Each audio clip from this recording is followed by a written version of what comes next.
Hey everybody, I just had a great conference call with Monica, Rihanna, and Brianna. Thank you ladies for joining me. This was our January Treasure Chest Zoom call.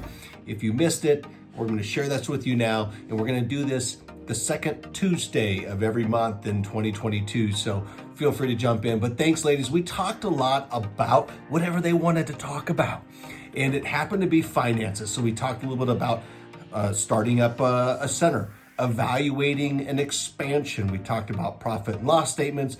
We talked about customization. We talked about staffing. How do you pay your staff? With your gut feeling, which we do, but also how to put that in a spreadsheet to help you make good, sound financial decisions so you know what that's going to impact your payroll over the next month or year. We talked about a lot of stuff. So without further ado, I'm going to give you not everything, but a bunch of snippets, a bunch of pieces of this good call, and hope you enjoy. Thanks for being here. Make sure you catch us the second Tuesday of every month.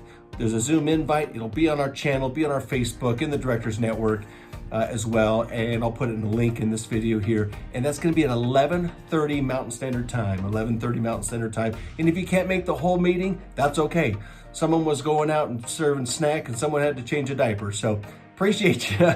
We'll see you soon. Here, let's roll on this video. Follow me.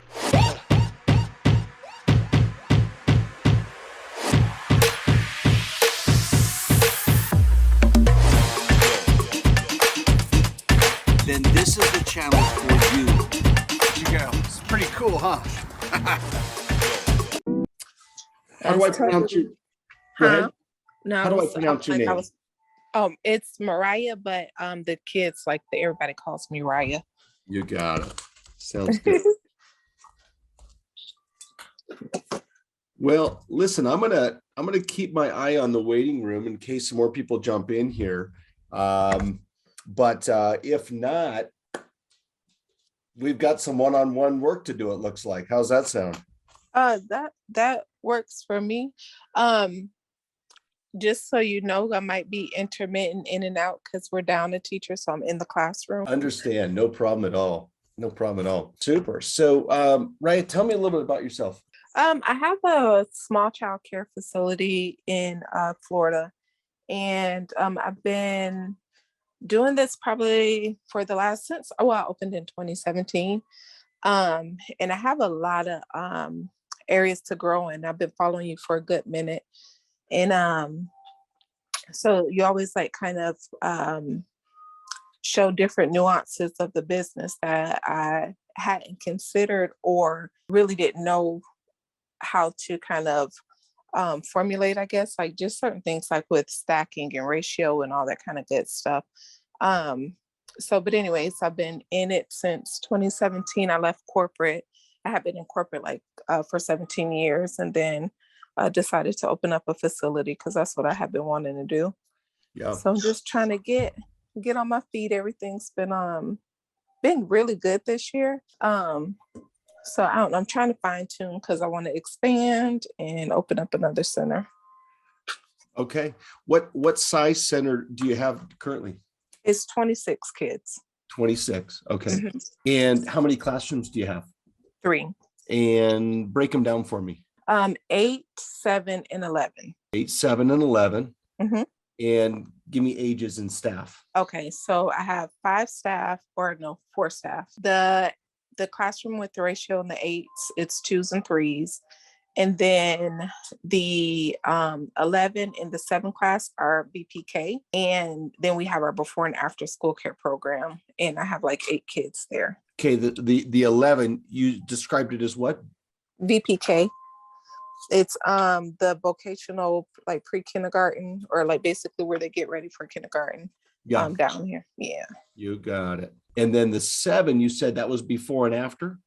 It's before and after, and then it's also part-time VPK. So we have a part-time VPK class in there, and then we have our part-time VPK class in there, and then we have our before and after care in there. Okay. So maximum capacity in your program is how many? 26. Oh, I'm sorry, 26. Yeah. Hi, Monica. How are you doing? I'm good. How are you, Kirk? Good, good. Thanks for joining us here. We're going to have a small group here this morning. That's kind of what I was hoping for. So we'll be able to dive into just kind of whatever that at the moment you ladies feel like we want to talk about. Raya, would you mind giving Monica just a quick update on who you are, where you're at? Hey, Miss Monica. My name is the kids call me Miss Raya. I currently have a preschool in Florida. The max capacity is 26, so I have a small preschool, and I've been open since 2017. All right. Nice to meet you. Nice to meet you too. So Monica, can you give us a little update on yourself? Sure. My name is Monica Howard. I am in Greenville, North Carolina. I have 3 centers, and one in Huntersville, one in Greensville, and one in New Bern, North Carolina. My capacity, well, one center is a drop-in center, and then the 2 schools that I have, the capacity is 280. 280 between the other 2. Correct. Yeah. That's awesome. Yeah. And how long have you been in early childhood education? 5 years. Did you say 5? 2 years with a license center. 5 years, yes, 5 years with my drop-in, 2 years with license. So Okay. I actually acquired my first license center a month before the pandemic. Wow. So you just went 0 to 280 overnight. That would be considered overnight, wouldn't it? Well, the first license center, we acquired it February 2020, and then the second one, we started it in September of this year. Okay. Got it. All right. That's fantastic. Fantastic. It's been a wild ride. It's been a wild ride. Yeah, I can imagine. I can imagine that it just sounds like I can imagine that, yeah, your world is like you're growing up in a field just with fertilizer all over you. Just things are just going crazy, right? Keeping up with all of that has got to be something else. Wow, congratulations for you. It is. And Raya, for you as well. So Raya's been in this since 17, small center of 26. And at the same time, I almost feel like regardless of how small or how big we are, we have the same issues. We have the same regulations. Hopefully we just have more people helping us. And that's key, right? Finding people that are going to be great assets to get us where we need to be. I want to spend a little bit of time on the treasure chest today and some resources in there. So let me ask you this between you ladies.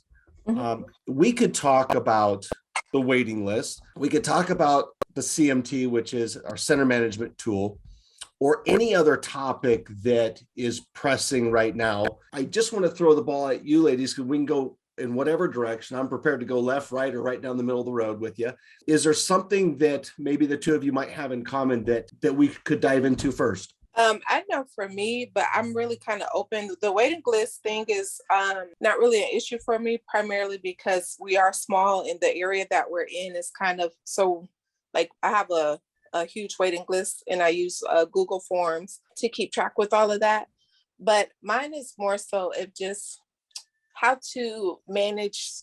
I could have swore I saw in the treasure chest something about like managing finances. So that's kind of what I was like looking into. So finance. I second that. It's the finances. Okay. All right. Yay.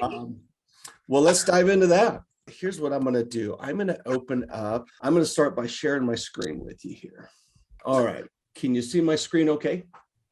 Yep. Okay, super. So I'm going to Yes. jump into the CMT here, and I'm going to open up this one here, which is what I refer to as a premium CMT roster. This is actually a replica of my one of my schools in Fruta. And so this program is licensed. One of the things that I'm beginning to use more and more when it comes to finances, it's figuring out exactly where my cash flow is. This management tool helps me figure out first my actual gross revenue based on enrollment, and then potential gross revenue based on my current capacity of private pay versus CCAP. So this is something that if you wanted to at a later time, we could dive into more. But I feel like one of my goals with this was to create a tool that I could look real time at where I'm at. So I could make predictions if I added a classroom, if I moved a classroom, if I wanted to drop my ratios in a classroom to get real time based on enrollment. Let me run over. So also one of the tools in here is staffing. On a scale of 1 to 10, how do you ladies feel that your ability to assess wages and raises, what is your comfort level on that? 10 being, I feel comfortable with my staff are at. I feel very extremely confident in knowing how much I can afford to pay them this next year. And a 5 being, I just take a dart and I throw it at the board and see where it hits. I would say for me, I'm probably at a 6. I'm not taking a dart and throwing it, but I am going with my gut and just going with the numbers in my head. But the other thing for us is we did receive a stability grant for teachers to receive an increase. And we just have some other dynamics that's going on that allowed us to feel comfortable about doing that. But to have an actual document to see the real numbers, we don't have anything like that to work with. Yep. That's the So I same would say a space I'm 6 in. for me. Yeah, that's exactly where we're at here. Yeah. Well, I can tell you, maybe this will make you feel good. That's what I've used for 18 years is my gut. As much as I do like looking at numbers and figuring out where we're at, and I'm getting better over the years on letting those numbers kind of help guide my gut, or letting spreadsheets help guide my gut. It does come down to a gut, because in our field, 2 ladies or 2 individuals with the same degrees and the same amount of experience bring a completely different skill set into your classrooms and into your programs. And our gut is what steers us to make sure that we are going to keep, maintain, and capture someone that we just, that are that key valuable person. Whereas sometimes there's individuals who are like, we appreciate you here, but I'm not going to risk the bank on trying to keep you. So sometimes that gut steers us in a lot of different ways. As far as payroll, so I try to get all my staff on raises at the first of the year. I feel like that's when minimum wage goes up and other factors. And that's not always the case, meaning sometimes there'll be raises, halfway through the year or 3/4, because it depends on where you hire them, but I try to eventually get them onto that full time.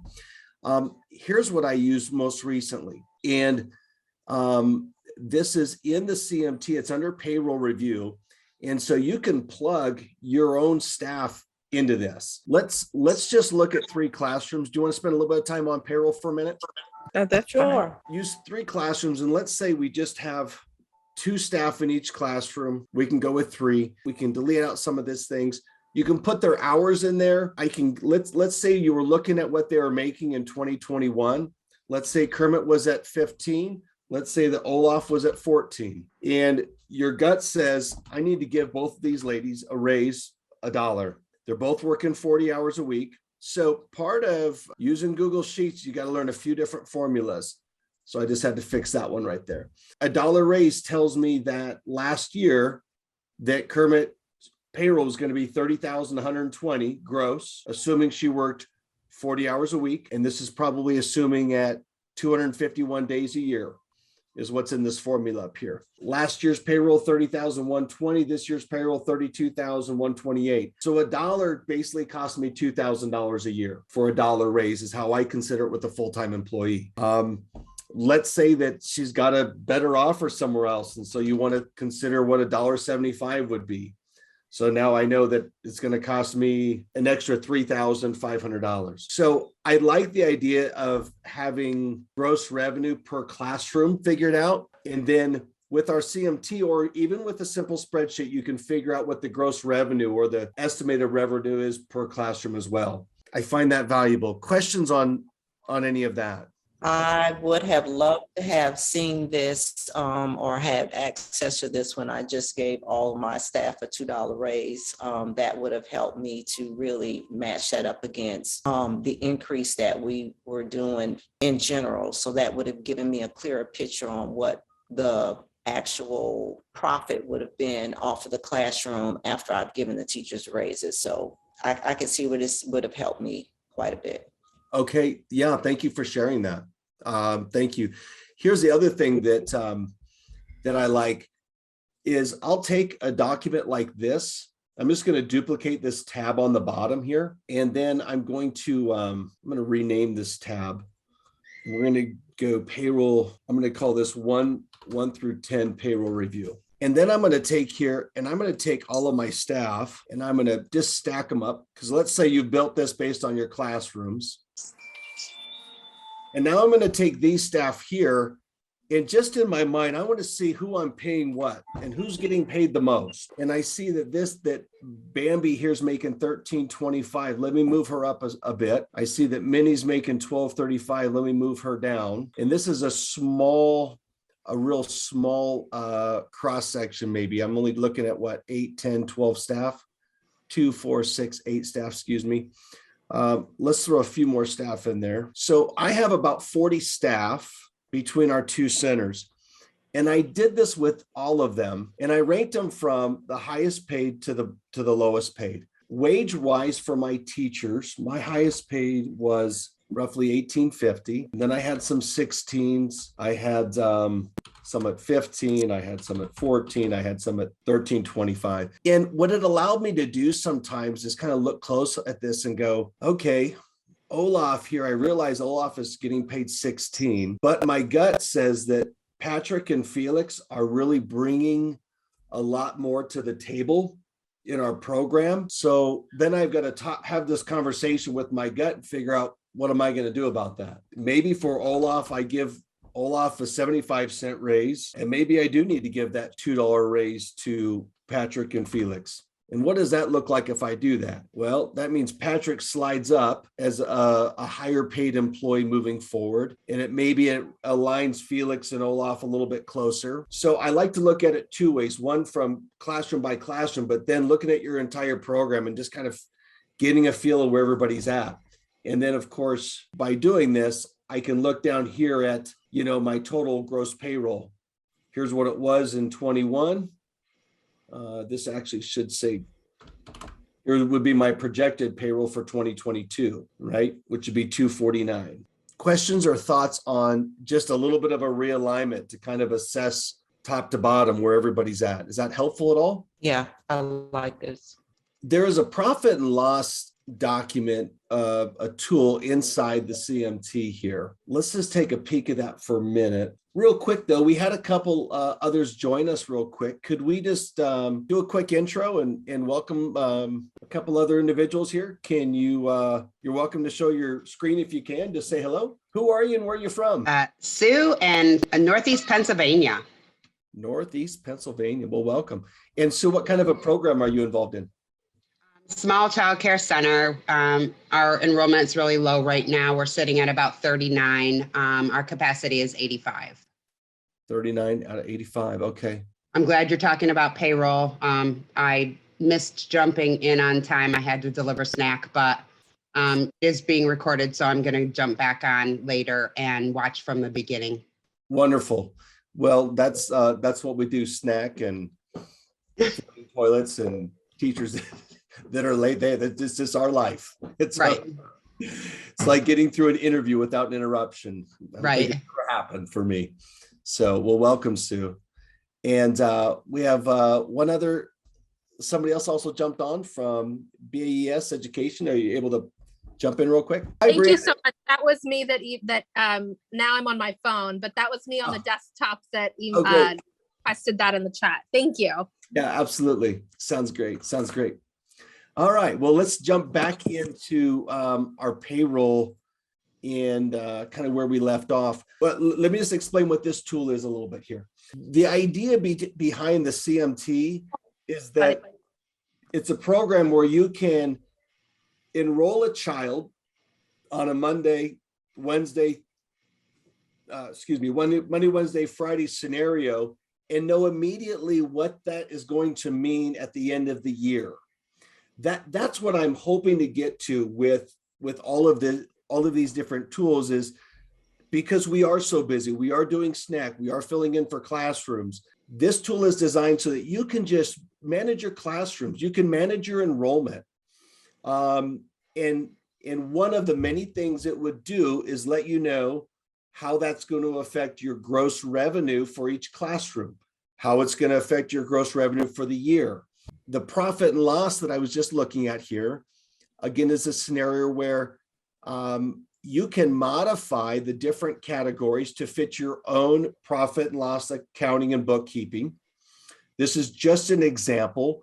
These are categories that I use to in our bookkeeping, and you can modify what you can use this all as a budget and say, I'm gonna plan on $400 a year in staffing expenses, and that's not going to change regardless of my enrollment. I'm going to spend, I estimate that I have $2,400 annually in credit card processing fees. Here's my software expenses, classroom supplies. I'm going to budget $8,000 a year for classroom supplies, and so on and so forth. So this is a tool that you can take your own books and you can export them and modify these categories in here. The idea is that the revenue that is anticipated by your enrollment, which in this situation, projected gross revenue at current capacity. So under this model for this hypothetical preschool is $632,700, that would flow over here.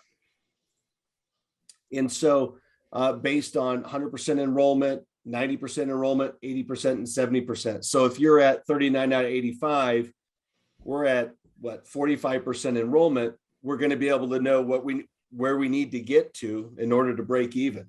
So some of it is that break even model. Where do I need to be able to break even? If you engross yourself with this tool and you understand how to work some of these numbers, we use this recently to help a local center here decide whether they wanted to expand. They were looking at 2 different centers that were being offered to them. And as we plugged it in, it was really clear that one of the centers had a great revenue potential and the other one had a potential to possibly break even. And until I was really able to help them understand, because in the lesser center, if you will, the break even center was predominantly going to be infants and toddlers with really no room to grow, no room to modify their game plan. And, their heart was into the infants and toddlers, as we all have a heart for infants and tots, but it was going to be another full-time job to try to break even. So ultimately they put all their infant tots all the way through school age into the larger center. And I think they have got a lot better opportunity to be successful there and to be around in 2 and 5 years. Let me just stop. Questions? Any questions about a profit and loss statement or any of these numbers or anything you'd like to see possibly? So Kurt, my question is, with this particular document, does all the information that you put in from the beginning, so your very first tab, does it carry through all of the different tabs that you have down at the bottom so that you can get to the profit and loss, or do you have to plug numbers in each individual tab? No, this is designed that it all flows in. So if you enroll a child in your preschool room Monday through Friday, and that child is $50 a day, and that's $250 a week, that 250 a week is going to roll all the way into this profit and loss statement. Yeah, everything's going to flow into here. Well, the two things that really are flowing into here would be enrollment from revenue enrollment and payroll enrollment, revenue and payroll. And you're going to go in here and then modify, so you're going to plug in, when you give Olaf that $1.75 raise, that's going to flow into this document. Kurt, we had a question. Sorry, we came in a little late. Okay. So this looks great, by the way. Very similar to what we have built for our facility. However, we have a question regarding start. Do you have a startup template similar to this margin that you're running here that's just made specifically for startup, or does your budget, kind of include your startup costs? So when you ask, do we have a startup template? No, I don't believe I have a startup budget built. There's just so many different factors, right? In order to try to determine a budget. It's going to be based on the uniqueness of the facility, of enrollment, of staffing, of a lot of different things. However, what we could do is take, for example, this P&L document, make a copy of this or duplicate this. And because my budget consists of all these expense categories, right? So this would be, I actually do have, I think in here, I've got a break-even point. This is something that I built for, so I think that, and sorry that my computer's been a little bit slow.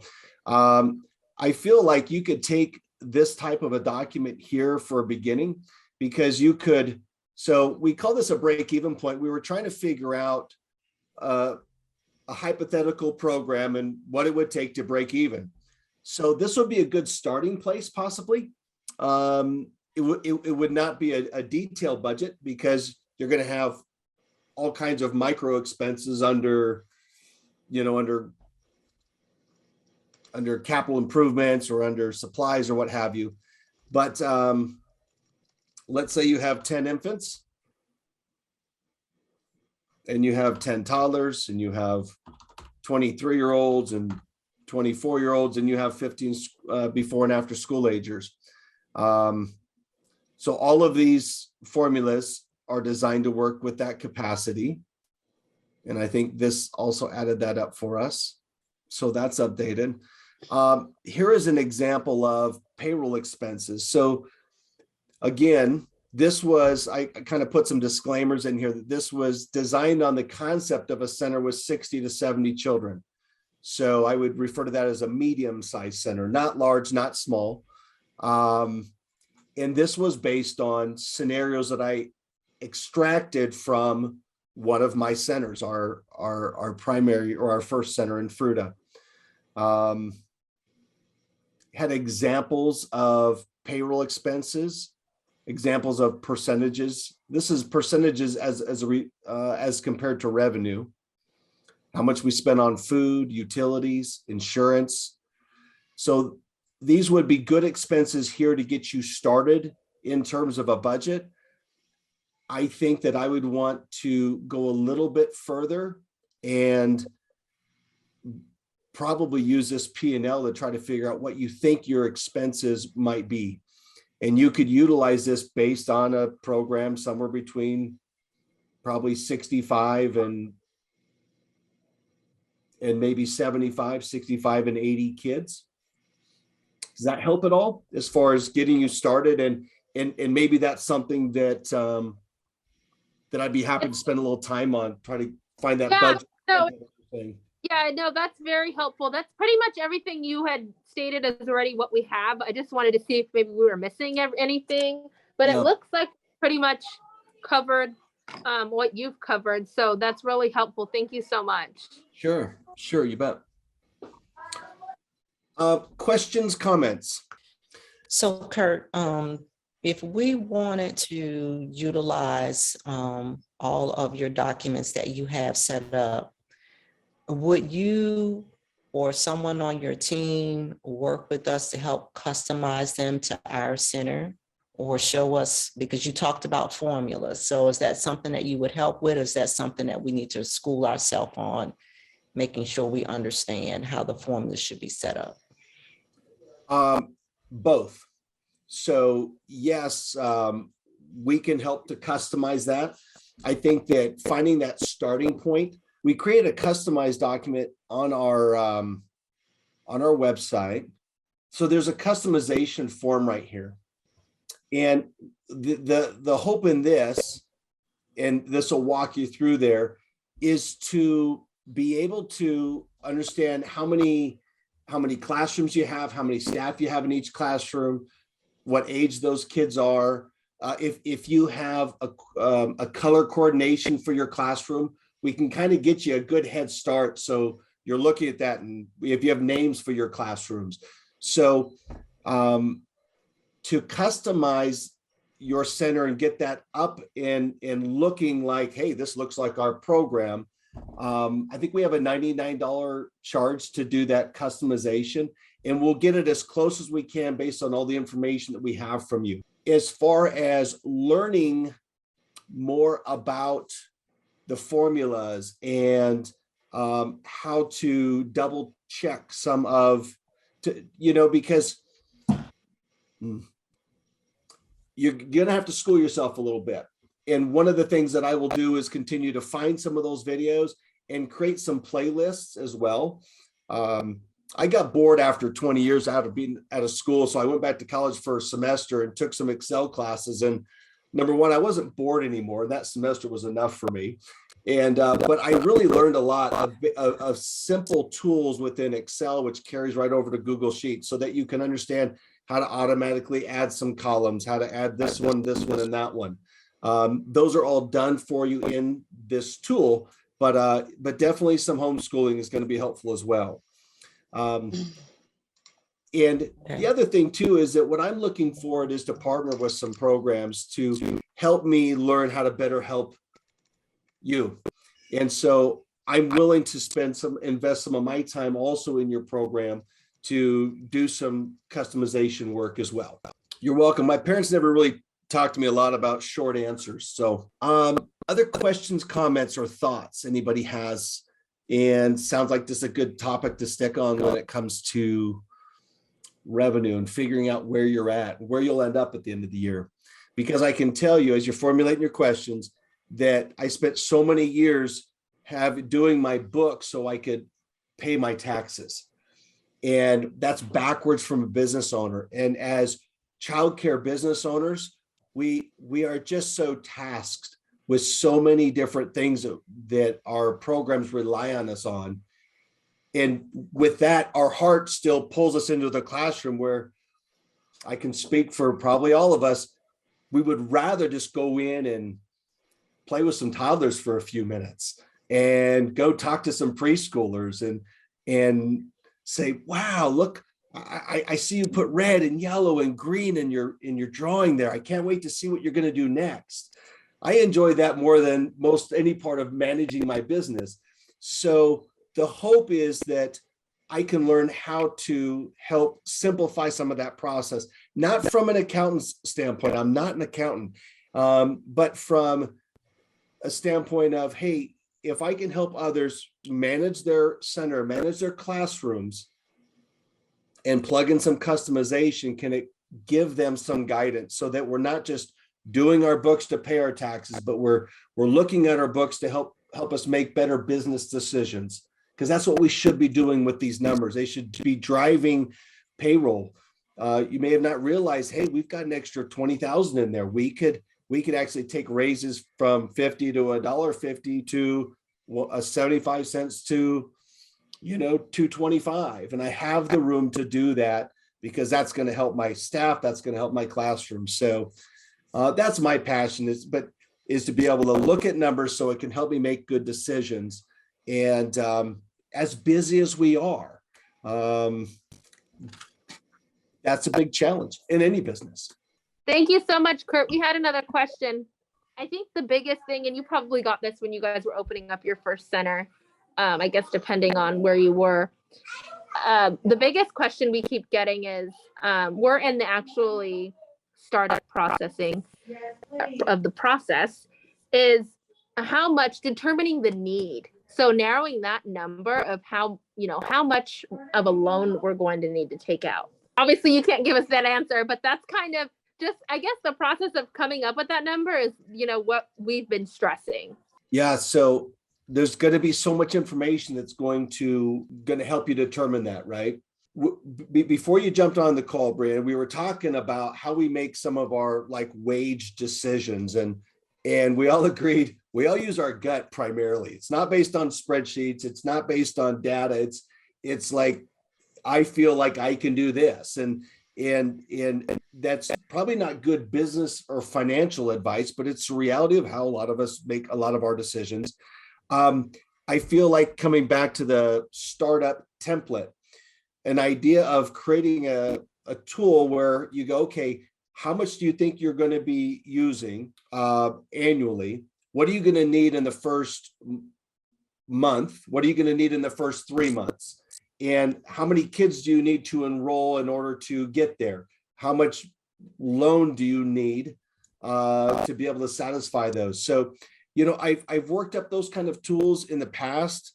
I anticipated having homework after this meeting, and I feel like this is going to be one of those things where trying to help you look at the different things that you need to do to prepare yourself. It's better to have it, not need it, than need it, not have it, right?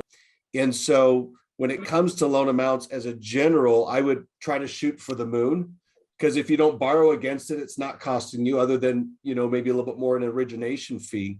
But I think that I'm going to look a little bit more at what startup template concepts I have, because there's other tools that I'm wanting to polish to get into the treasure chest that just I haven't put in there yet. And that might be one of them that I could kind of look at.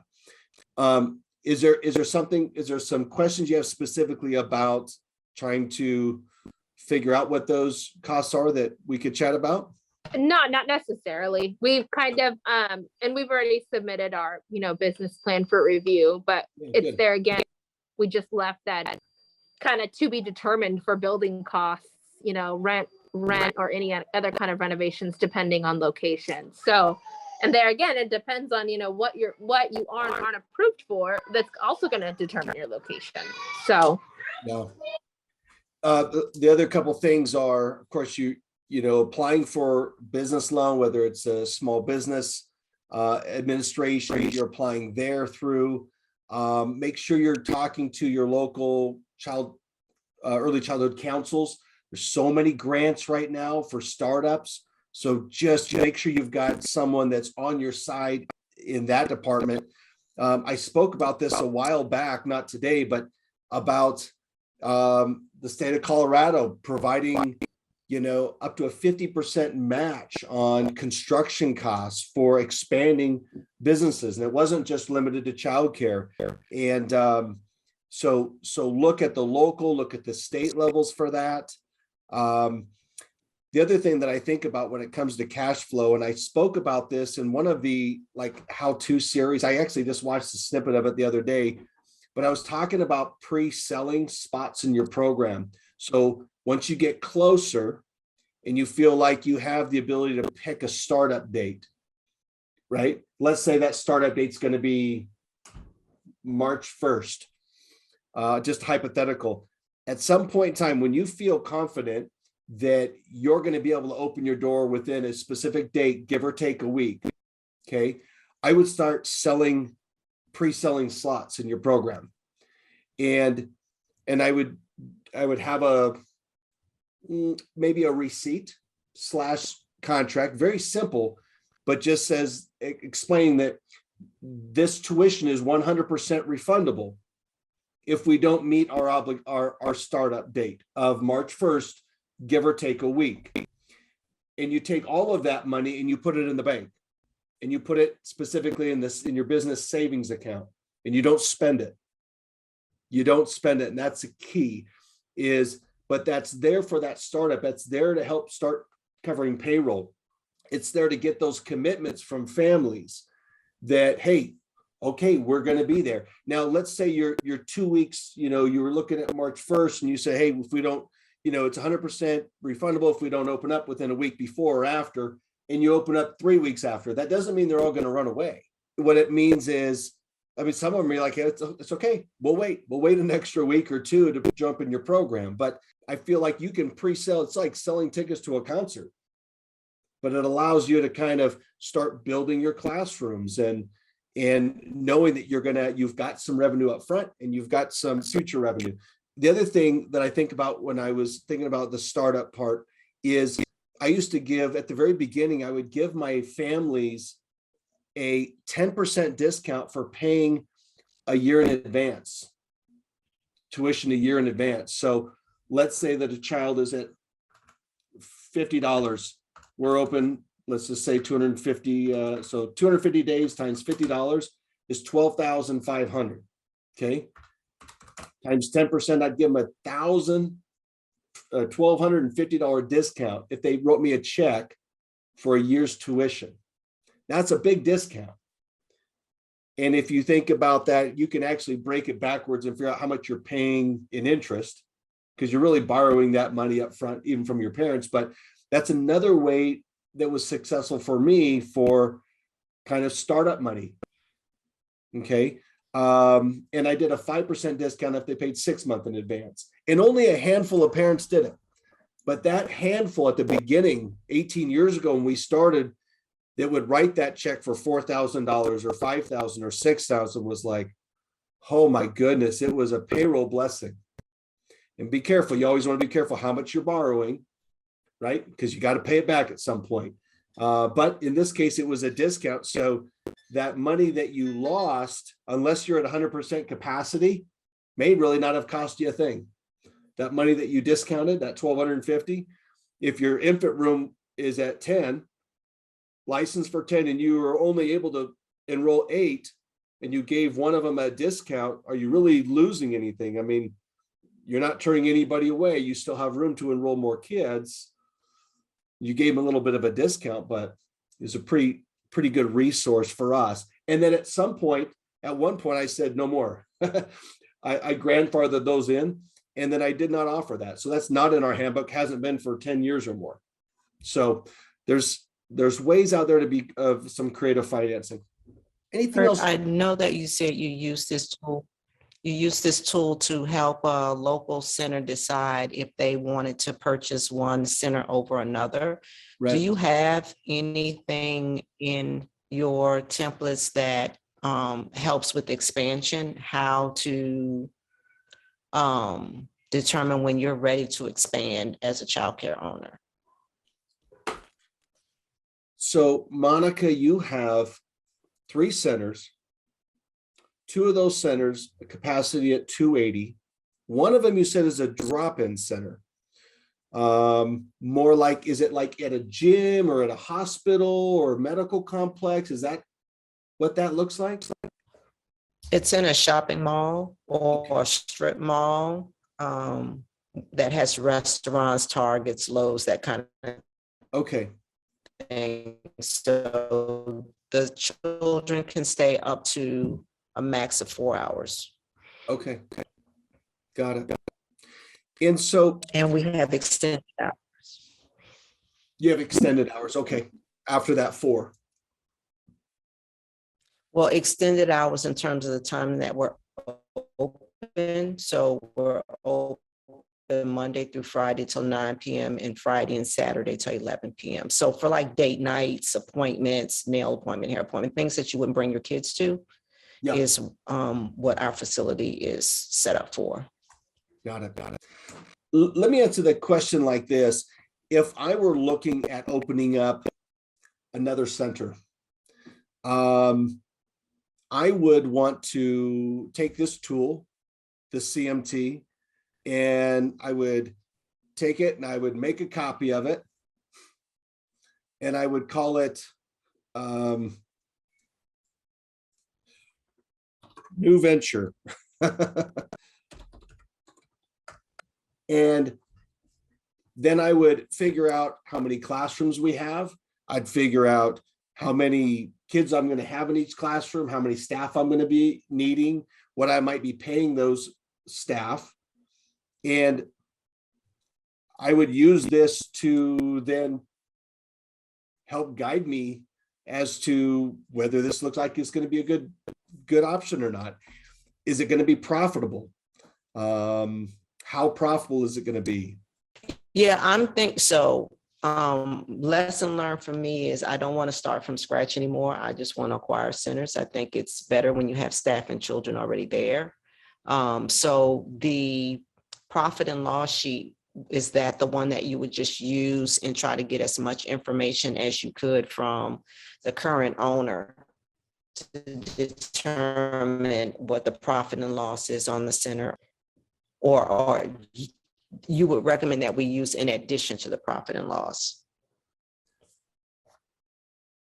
I would start with the profit and loss, and I would plug it into something like this, and then figure out if that, and then I try to validate it. The second center that I took over or purchased, the profit and loss, I looked at that and I was just mind blown. I was mind blown because they were losing money, and I saw great opportunity. And so what their profit and loss helped me with was the electric bill. It helped me with general numbers, but I knew based on the size of that program, kind of what I'd be spending on classroom materials, what I'd be spending on subscriptions or, other technology. And I threw my own payroll in there. So I feel like starting with their P&L is great, but you also need to look at the classrooms, the classroom size, what your rates are going to be. Again, you're going to take on basically their classrooms, right? So you would think, but here's the thing: if Joe owns a childcare center, Discovery Kids 3, and they're in, across the state, and we're licensed for the same, there's going to be some similarities, but I know I'm going to outpace them in revenue. I know I am, because I have the ability to utilize, because Joe's going to run his business different. There's lots of enrollment philosophies that people will buy into and some that won't. I wouldn't expect Joe to run it everything like me. So, boy, it's a hard question and a daunting task, right? To look at a P&L and go, is this going to be profitable for me? I want to put it into my, let me finish by saying this. I want to take their profit and loss and I want to make sure it works for me.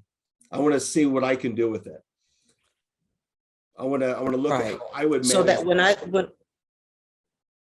when I was speaking of the profit and loss, not the potential, that new center, not looking at their profit and loss, but taking that information and putting it into your profit and loss tab here. Correct. To determine whether or not that center would be a good purchase. And the second part of that was, are there any other documents that you would suggest that we look at in the toolkit to help us determine if that center would be a good purchase? You got it. I understand your question and position better now. And so, yes, I was kind of agreeing, I guess, this whole time with your full question. So but I would look at it. I would look at it and I would scrutinize theirs. And I would ask myself, why are they not more profitable? Or how are they so daggone profitable? And then I would put it into mine, and then I would put their classrooms into mine.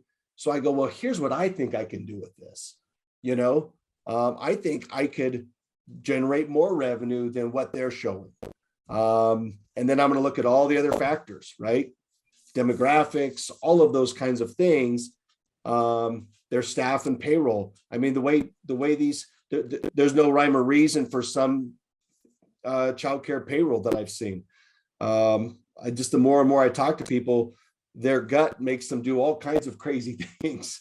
So, are there any other tools yeah, I think there's a lot more, more than we'll be able to dive into here. But I think that Brianna gave me some homework here, which is a startup template to, and I'm probably going to bring it right back to this. I'm probably just going to bring another tool in there and add this as another tab on this CMT. Yeah, I'm going to look at licensing. I'm going to look at violations. Yeah, I'm going to look at so much when I'm going to take over a program and expansion, right? I'm going to talk to staff. I'm going to visit with parents if I have that ability to. You might not have that ability. My goodness, there's nothing simple about our industry, is there? About running, operating, growing. Okay, well, let me wrap up with a couple notes. Thank you, ladies, for being here. I appreciate it. And I know that Raya had to jump off. I appreciate all of her information as well. So thank you, Raya. Good conversation. And, you know, I absolutely love connecting with other childcare owners, working with you as well. While currently running 2 childcare centers, the consulting side is something that I do on the side. This isn't my full-time gig, clearly. And so it gets as much time as I have available. I've got a great team in the Philippines that work really hard with me as well. I'll tell you a little cheat on myself. If you ever watch some videos and you see some commentary or comments or on the website or all this, some of the English won't be excellent. And I don't care. That's not what I'm about. Those are my Filipinos who speak fantastic American English and do a great job. And that's just what CCBC is. It's growing, it's living. We're not mistake-free, but if we have something out there that needs fixed, needs more attention, that sounds great. I love it. Okay. Do you have anything else, ladies, before we sign off? Well, I just wanted to say thank you. Let me get her. So sorry. Field trips are great. My business partner and I were actually just YouTubing a bunch of different stuff, and we found you on YouTube. We saw one of your videos, and it was so helpful. It really just gave us that like oomph we needed this year to just get off the ground. We're now in the stage of applying for loans, so we're really excited, and we just wanted to say thank you so much for all of your tools, you know, and consulting. It's just been amazing. Brianna, that warms my heart. Hey there. Is this your silent partner in the back? I love it. Nobody's silent in our business, although there's some soft-spoken hearts out there. No, thank you for that, and I appreciate it. It definitely keeps me going. I can't wait. I mean, what we're doing now is great. I've just got so many. I mean, eventually in 5 years, I hope I've got good internet connections somewhere down in South America. My wife and I are down there working at a school and building schools in some village down there. It's just, it's a lot warmer there too. It was -5 going to work the other day, so it's a little bit chilly in my neck of the woods right now. So anyway. All right. Well, thank you, Brianna. Thanks, Monica. I appreciate you. And feel free to reach out. Send me an email if you'd like. If you have more questions, I'd be happy to have a conversation with you if you have questions before taking another step, if that's what you're looking at doing. So anyway, thank you, ladies. Have a marvelous day. Thank you, for now. sir. Appreciate you. All right. All right. Take care. Thanks. Bye-bye. Bye.